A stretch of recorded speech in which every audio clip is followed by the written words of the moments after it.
조금 이제 진도가 빨라질 겁니다. 10조 들어가죠.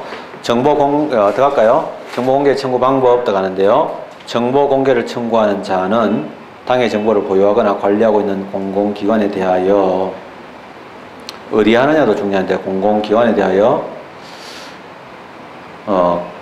각 호의 사항을 기재한 정보 공개 청구서를 제출하거나 구술로서 정보의 공개를 청구할 수 있다. 이게 핵심이에요. 이게 정보 공개 청구 방법은 뭐냐면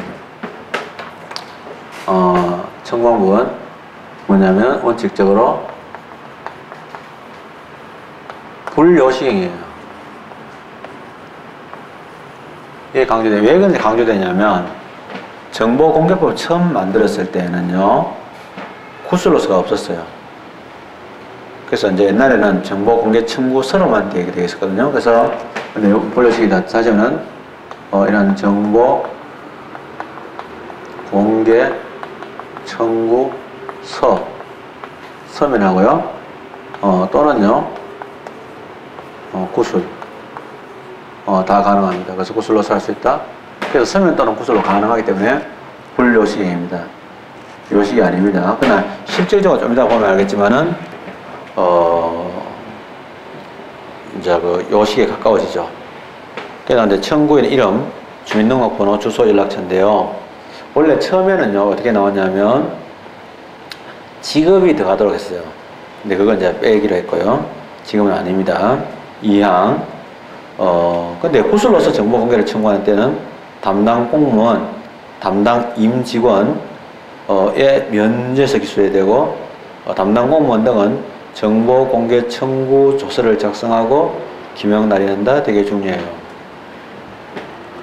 이 구술은 제한적입니다. 그래서 사실은 이게 불요식이지만 매우 제한적이죠. 그래서 이거는 뭐냐면 면전에서 얼굴 면전이죠. 얼굴 면자죠. 그래서 면전에서 이게 뭡니까? 사람 앞에서죠. 얼굴이지만은 사실은 얼굴이 면전이지만은 이제 사람 앞에서 직접 사람 앞에서 직접이라는 의미입니다. 그래서 면전에서 해야 되는 거고요. 전화 안 됩니다. 전화 같은 거 안 됩니다. 또는 모사 전송, 팩스 같은 거, 모사 전송과 같은 거 안 됩니다. 어디까지나 면전에서 이거 되는 거죠. 면전에서 전화로 해서 안 된다. 그 다음에는 그러고 나서 이제 잘 알다시피 정보 공개 청구 조서. 그래서 면제서 할 때는 반드시 뭐냐? 조서를 작성해야 된다. 청구 조서를 작성해야 된다. 결과적으로 뭐냐? 서면주의로 귀착하게 된다. 그런 얘기고요. 그 다음에 11조 정보 공개 여부에 대한 결정 나오는데요. 그 밑에 위에 보면 아까 전에 말씀드린 판례가 있죠. 정보 공개 청구자가 선택한 공개 방법에 따라서 정보를 공개해야 되고, 따라서 공개 방법에 대해서 행정청은 공공기관은 재량을 가지지 않는다. 공개 여부의 결정 아주 중요하죠. 이것도 시험에서 여러 번 나왔던 건데요. 11조 이런 11조 공개 여부 결정인데요. 공개 여부에 대한 이러한 결정 나옵니다. 원칙적으로 나옵니다. 이 공개 여부에 대한 원칙적으로는 뭐냐면 청구받은 날부터 10일 이내에 공개 여부를 결정한다 나오죠. 그래서 원칙적으로는 이러한 10일 이내에 정보 공개 여부를 결정해야 된다.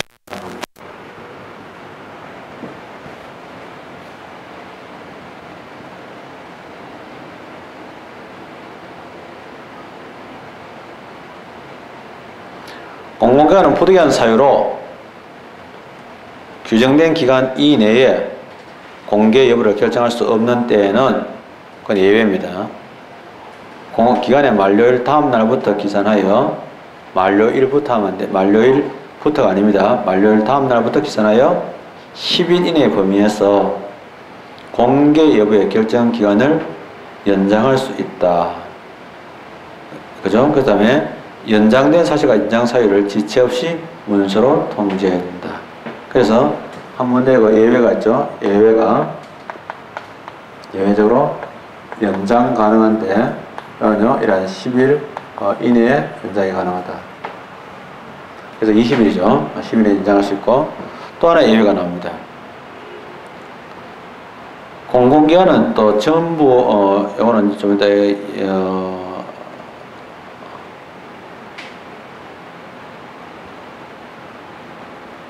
나오고요. 그 다음에 사망.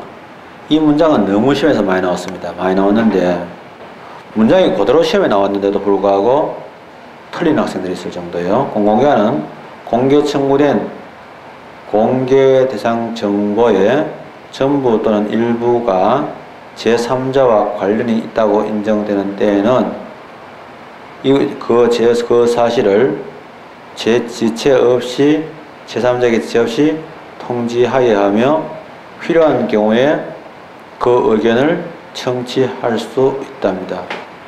자, 중요한 내용인데요. 이것도 물론 중요하지만은, 이건 따로 얘기하죠. 이런 전부나 일부가 제3자, 하여튼 제3자란 말만 나오면 다 중요해집니다. 이런 제3자와 관련이 있다고 인정되는 거죠. 있다고 인정되는 경우입니다. 이럴 경우에는요, 이런 경우에는 있다고 인정됐다는 그 사실을 제3자에게 지체 없이 통지하여야 하면 합니다. 중요한은요, 있다고 인정할 때, 인정되는 때, 주의됩니다. 이때는 뭐냐면, 제3자에게 지체 없이 통지한다. 이게 맞아요. 그래서 이런 제3자에게 지체 없이 통지해야 된다. 그죠? 이런 통지하여야 된다. 통지하여야 한다. 이거는 맞아요. 근데 문제는요, 이것 때문에요, 제3자가 됐다는요, 이것 때문에 이것이 바로 비공개가 되지는 않습니다. 또는 비공개해야 되는 건 아닙니다. 경우에 따라서는 비공개할 수도 있겠지만은 그게 비공개 사유가 아닙니다. 주의해야 됩니다. 그래서 그걸 아주 중요시하고요. 그 다음에 공공기관은 다른 공공기관이 보유 관리하는 정보의 공개 청구를 받은 때에는, 이것도 중요한데요, 지체 없이 공공기관으로 이송하여야 하며, 이송을 한 공공기관은 지체 없이 소관기관 및 이송사유 등을 명시하여 청구인에게 문서로 통지해야 된다. 중요합니다. 관할이 달라졌을 때죠. 다른 공공기관, 이런 다른 공공기관의 이런 정보를 청구받았던 거죠. 이런 청구받았다. 이런 받은 경우에는요, 중요한 건 뭐냐면 이때 이송을 해야 됩니다.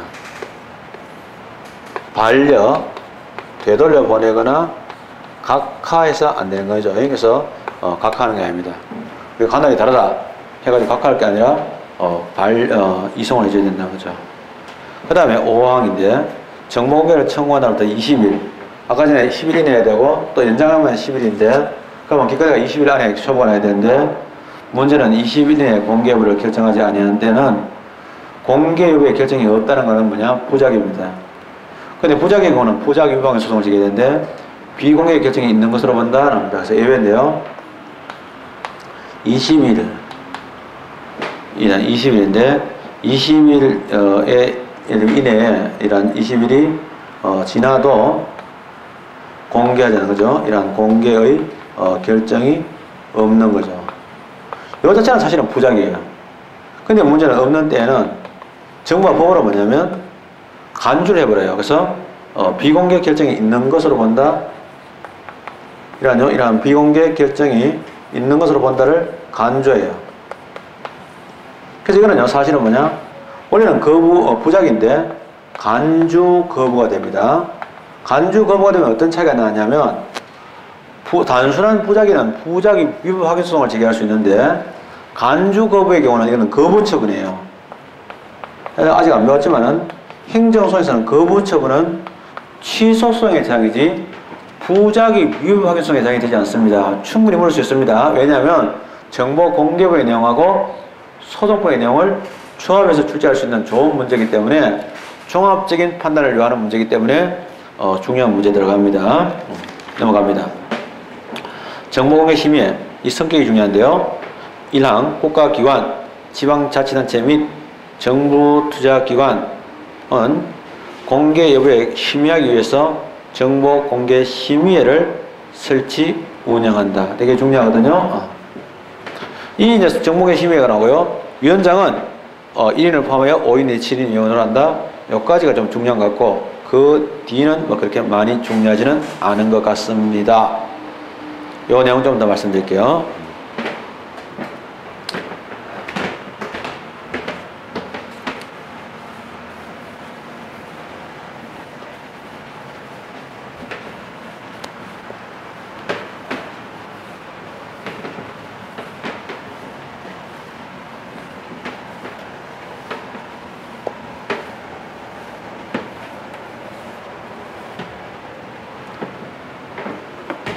(12조의) 정보공개심의에 관한 규정은요, 저 뒤에 나오는 정보공개위원회 22조의 정보공개위원회하고 비교됩니다.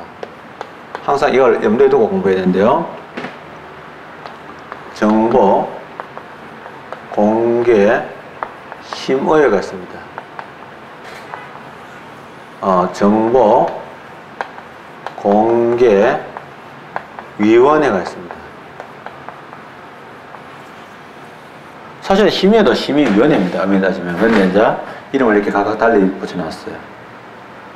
중요한 건 제일 중요한 게 설치가 어디 되느냐가 중요하거든요. 아직 이게 어디 설치되느냐. 설치란 말 대신에 소속이라고 말해도 됩니다. 이거는 뭐냐면 이거는 공공기관에 설치됩니다. 근데 정보공개위원회는 굴곡의 역사가 있었습니다. 여러 번 왔다 갔다 했거든요.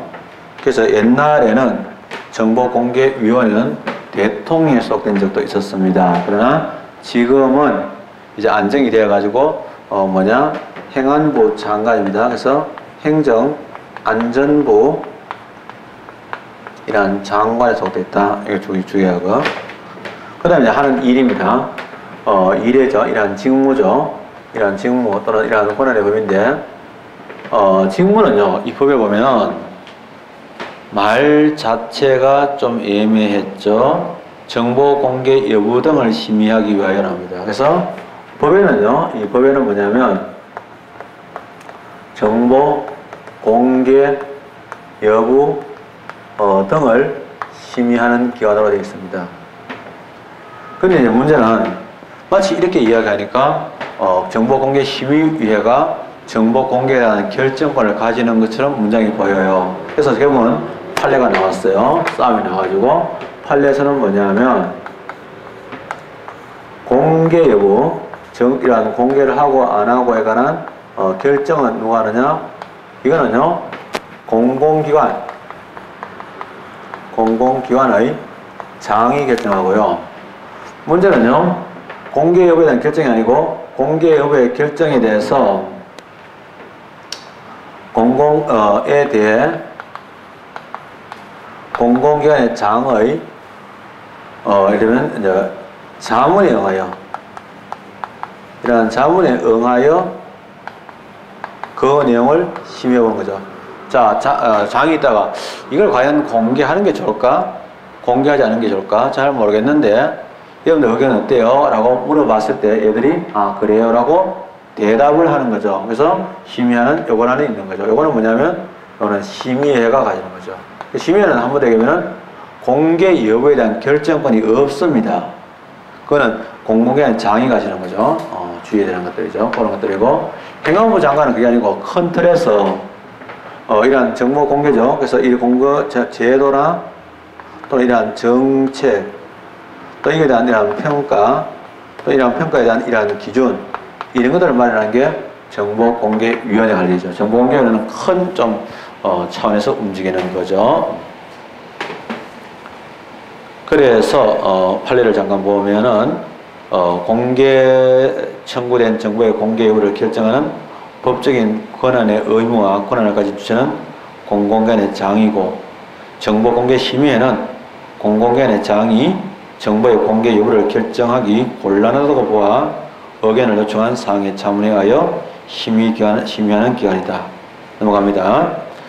그 다음에 13조 정보 공개 여부의 결정에 대한 통지인데 공공기관은 정보 공개를 결정할 때는 뭘 명시하냐면 공개 일시와 공개 장소를 명시하여 청구인에게 통지한다. 맞죠? 어디에다가 언제 하겠다 이거죠. 그러나 방법을 통지할 수는 없는 겁니다.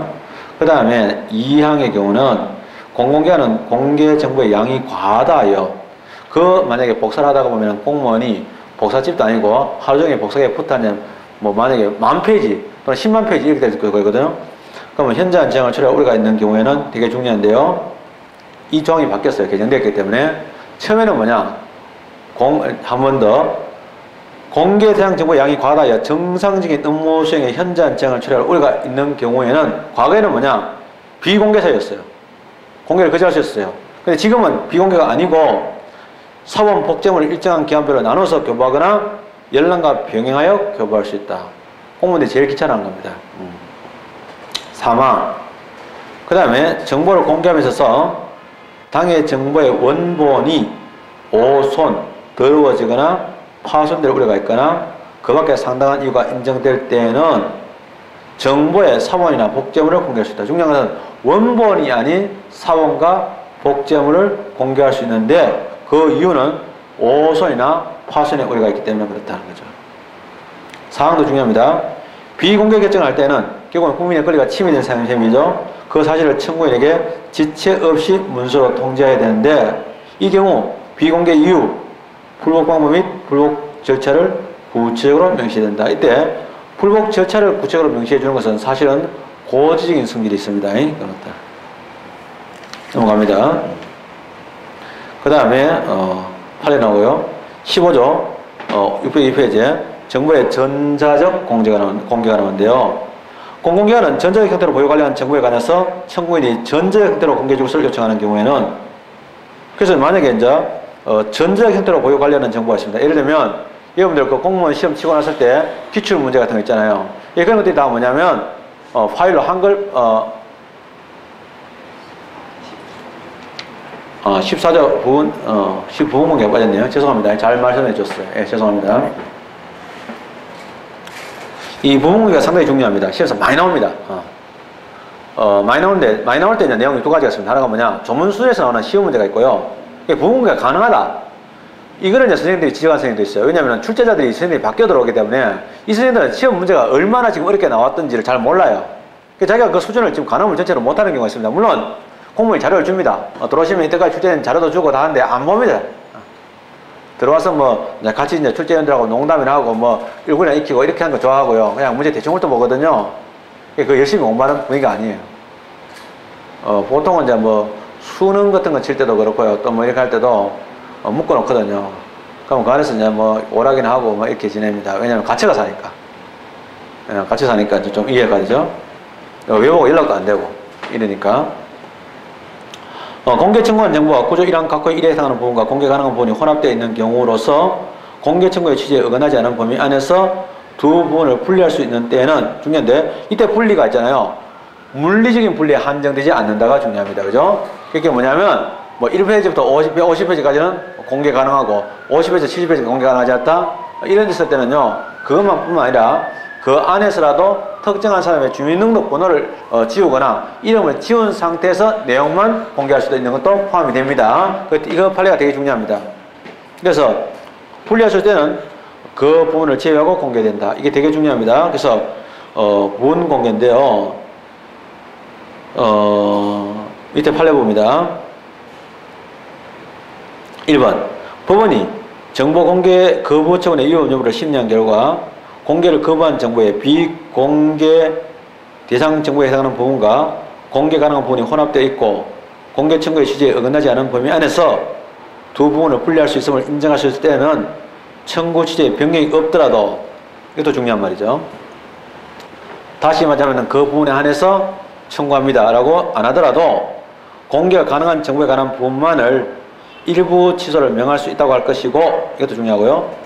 공개 청구의 취지에 어긋나지 않은 범위 안에서 비공개상 정보에 해당하는 부분과 공개가 가능한 부분을 분리할 수 있다고 하면 두 부분이 물리적으로 불가능한 경우를 의미하는 것이 아니고, 이 말은 물리적으로 분리 가능한 것은 안 된다는 뜻이 아니고 그건 당연하고, 즉 물리적인 분리 가능성만 있는 것도 아니고 이런 뜻입니다. 당해 정보의 공개 방법 및 절차에 비추어서 비공개상 정보에 관련된 기술 등을 제외 내지 삭제하고 나머지 정보를 공개하는 것이 가능하고, 나머지 정보의 부분의 정보만으로도 공개의 가치가 있는 경우를 의미한다고 해석해야 된다. 되게 중요한 표현이죠. 15조 정보의 전자적 공개. 이것도 시험에서 많이 나옵니다. 왜냐하면 우리가 이렇게까지 친절하나 이런 느낌이 들거든요. 상식하고 좀 다릅니다. 그래서 공공개는 전자적 형태로 보유 관련한 정보가 되면은 여러분 공무원 시험 문제를 한글 파일로 가지고 있잖아요. 이게 전자적 형태입니다. 그러면 청구인이 전자적 형태, 즉 종이로 출력하지 말고 파일로 주세요. 뭐 플래시든 한글 파일이든 아니면 일러스트든 간에 파일로 주세요 했을 때 요청할 때는 당해 정보의 성질상 현저히 곤란한 경우를 제외하고는 청구인의 요청에 응해야 된다. 현저히 곤란한 경우도 있습니다. 예를 들면 신문 같은 거 간보들은요, 그걸 막 송신할 때 되게 시간도 많이 들리고 비용도 많이 들기 때문에 안 할 수도 있겠죠. 이항 공공개는 전자적 형태로 보유 관리하지 않은 정보에 대해서 청구인이 전자적 형태로 공개해 줄 것을 요청한 경우에는 이게 참 이상하잖아요. 전자적 형태가 아닌데도 불구하고 어떠냐, 정상적인 업무 수행에 현저한 지장을 초래하거나 당해 정보의 성질이 훼손될 우려가 없는 이 말은 원칙적으로 전자적 형태로 변화해서 공개할 수 있다. 되게 중요합니다. 예외적으로 전자적 형태로 할 것 같은데 그게 아니고 원칙적으로 전자적 형태로 변환시켜라. 그만큼 국민을 위한 거죠.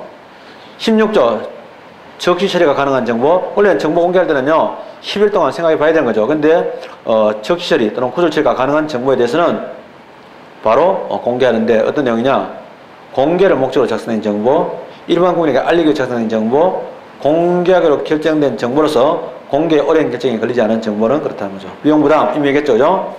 정보 공개는요 원칙적으로 공개를 청구한 자가 부담합니다. 정보의 공개 및 우송에 소요되는 비용은 실비의 범위 안에서, 즉 복사비입니다. 그래서 보통 몇 도장 몇 장밖에 안 되면 160원 청구합니다.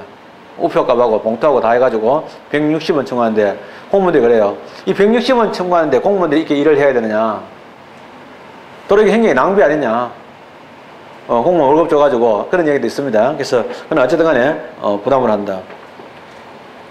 공개를 청구하는 정보의 사용 목적이 공공복리의 유지 정진을 위해서 필요하다고 인정되는 경우에는 비용을 감면입니다. 감면은요 깎아줄 수도 있고 아예 면제도 가능합니다. 감면, 감경 혼동하면 안 됩니다. 감경은요 면제하면 안 됩니다. 감면은 면제도 가능합니다. 면제가 포함되죠. 감면은 면제가 포함되고 감경은 면제가 포함되지 않습니다. 넘어갑니다. 불복구제 절차로 갑니다. 18조에 보면요 크게 봅니다. 먼저 이의신청, 19조 행정심판, 행정소송이 있는데 처음에 말씀드린 대로 이 부분이 과거에는 굵직굵직한 부분이 나왔는데 최근에는 깨알같이 숫자가 많이 나옵니다. 날짜가 많이 출제되고 있는 게 현재 내용입니다. 나오죠? 자, 내용 들어갔는데요.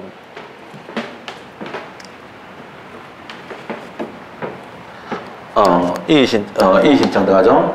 자, 그러면 부제가 나옵니다. 정보공개법 부제 나가죠? 다르게 하면은 이러한 불복 절차로 갑니다. 이러한 불복에 관한 절차라고 표현할 수 있겠죠. 크게 두 가지가 있습니다. 하나는 불복 절차인데 크게는 행정기관에 의한 행정적인 구제 절차가 있습니다. 넓은 의미의 광해 행정심판이고 또 하나가 이러한 사법적인 구제 절차가 있다. 행정소송을 의미하죠. 행정적인 그 구제 절차에는 보면은 실제로 첫째로 이제 두 가지가 있습니다. 둘 다 한 건데 이의신청이 있습니다. 이의신청이라는 것은 잘 알다시피 항고 심판이긴 한데 이거는 처분청에게 하는 걸 원칙으로 합니다. 그리고 두 번째가 협의 행정심판, 행정심판법에 따라서 하는 행정심판이 있습니다. 사법적에서는 행정소송이 있다라는 것들이죠. 자, 요건데 1차적으로 치면서 제일 많이 나온 부분이 뭐냐 하면 잘 아시죠? 제일 많이 나온 거는 관계입니다. 이렇게 이제 가게 되는데 이 관계인데 중요한 거는 이의신청 없이도 행정심판할 수 있고 행정심판 없이도 행정소송 갈 수 있다. 이게 중요합니다. 그래서 한 번 더 얘기하면 이 세 가지 절차의 관계는 필수적 전치제도가 아닙니다. 그래서 이거는 뭐냐면 어디까지나 임의적, 지가 먼저 하고 싶으면 하는 거지 필수적 전치가 아니다. 의무적 정치상이 아니다. 그게 문제 답으로 제일 많이 나왔고 앞으로도 제일 많이 나올 거로 예상되어집니다. 두 번째 얘기죠. 두 번째 중요한 거는 뭐냐면 이제 기관입니다. 당연한 이야기지만은 이게 또 기관인데요. 중요합니다. 이것도 나옵니다. 이 신청은요 이야기할 것도 없어요. 바로 뭡니까? 그러한 거부 처분을 행한 행정청이 하게 됩니다. 즉 당의 행정청이죠. 그래서 당의 행정청인데 지금 뭐냐면 정보 공개에 대한 거부 결정은 누가 냈습니까? 공공기관의 장이겠죠. 그래서 이건 당연히 이 신청은 누구한테 하느냐? 공공기관이죠.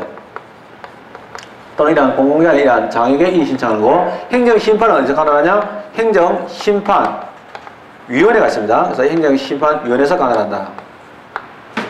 다시 한 번 더 얘기하면 이게 대한 재결청이 누구한테 하느냐? 행정심판위원회에 있다는 거죠. 소송은요, 잘 알다시피 이거는요, 이러한 행정법원 소송입니다. 일반적인 한 번 되면은 행정법원, 물론 행정법원 자체는 민사나 형사에 비해서는 특별한 법원으로 볼 수도 있는데, 이거는요, 일반적인 행정법원이지 따로 특별한 법원에서 따로 하는 게 아닙니다. 그것도 출제된 적이 있습니다. 그래서 관할도 나오고요. 그냥 이 신청 들어갑니다. 청구인이 정보 공개와 관련한 공공기관의 비공개 또는 부분공개 결정에 대해서 비공개는 말할 것도 없는 거고 부분공개 결정에 대해서 불복이 있는 때에는 공개 여부의 결정 통지를 받은 날 또는요 비공개 결정이 있는 것으로 보는 날 뭐였어요? 청구날부터 20일이 지난 날이겠죠. 20일 지나도 아무런 응답이 없었던 데는 날부터 30일 이내에 문서로 이의 신청할 수 있다. 문서는 당연합니다. 모든 행정쟁송의 제기는 다 문서로 하기 때문에 그건 따로 얘기할 필요가 없겠죠. 그래서 하는 것은요, 잘 알다시피 비공개 결정이 있을 때부터 30일 이내에 한다는 거죠. 이러한 비공개 이러한 결정이 있을 날부터 30일 이내, 30일입니다. 왜 중요하냐면 보통 행정쟁송은 90일이 많습니다. 그래서 30일짜리 나오거나 60일짜리 나오면 주의를 해줘야 되는 거예요. 2항 공공기관은 이 신청을 받는다부터 7일 이내에 이 신청에서 결정을 하고 그 결과를 청구인에게 지체 없이 문서로 통지하여야 한다. 다만 부득이한 사유로 정해진 기간 내에 정할 수 없을 때에는 그 기간의 만료일 다음 날부터 기산하여 7일 범위 내에서 연장할 수 있으며 연장 사유를 청구인에게 통지하여야 한다는 겁니다.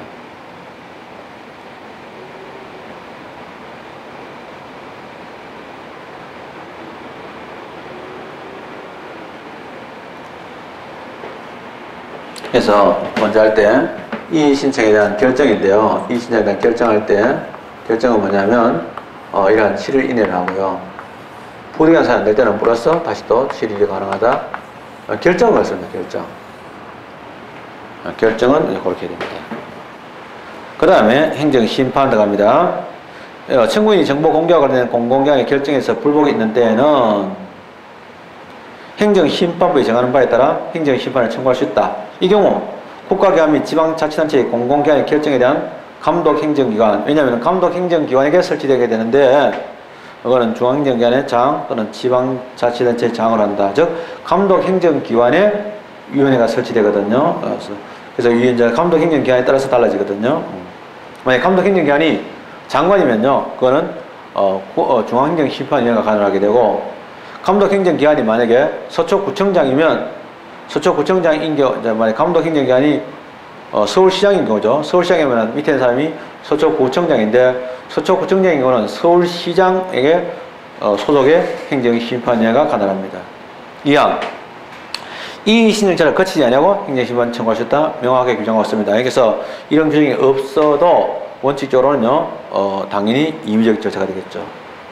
20조 청구인이 정보 공개와 관련한 공공기관의 결정에 대해서 불복이 있는 데는 행정소송법이 정하는 바에 따라서 행정소송을 제기할 수 있는데, 행정소송법은요, 처분이 있으면 안 날부터는 90일, 있었던 날부터는 1년이죠.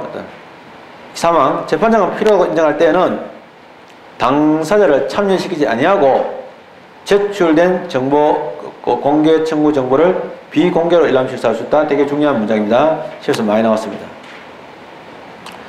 만약에 지금 보고 싶어서 그러는데 그 내용을 봐버리면 재판할 의미가 없는 거죠.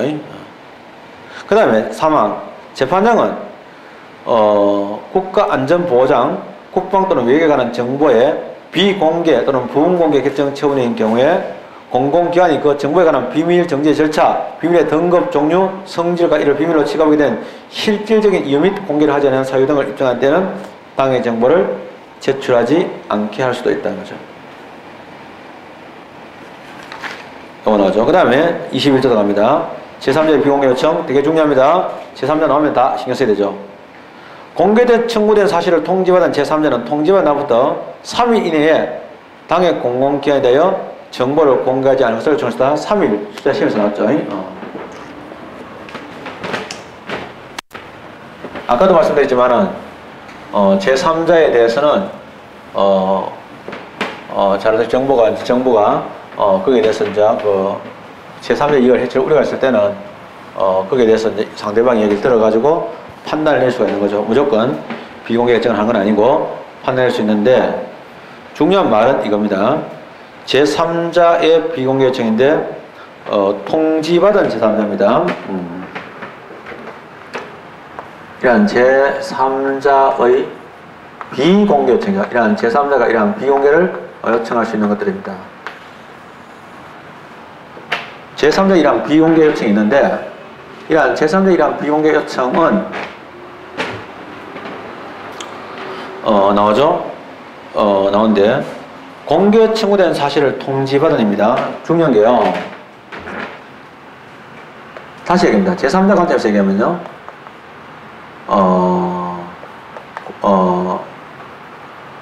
공개 요청을 통지 받는 것은 가능합니다. 근데 제3자가 있잖아요. 제3자가 직접 공개 요청을 통지를 청구한다는 표현은 안 나옵니다. 제3자가 공개 요청해달라 이렇게 참 통지해달라 이렇게 요청할 수 없는 거죠. 근데 공공기관에 자신과 된 정보를 공개하지 않을 것을 요청할 수 있다. 그 제3자는요 당연히 비공개 요청이죠. 비공개 요청 가능합니다. 가능한데 비공개 요청 이것이 권리냐? 그건 아닙니다. 그건 반사이길 수가 있죠. 그러면요 이 비공개 요청에 대해서 요청은 가능하지만 그게 바로 권리가 될 수는 없습니다. 권리가 될 수도 있고 안 될 수도 있겠죠. 그 다음에 1항의 요청에 의한 규정에도 불구하고 비공개 요청에도 불구하고 공공기관이 공개 결정을 할 때는 나옵니다. 비공개 요청 시에 아주 중요한데요. 공공기관이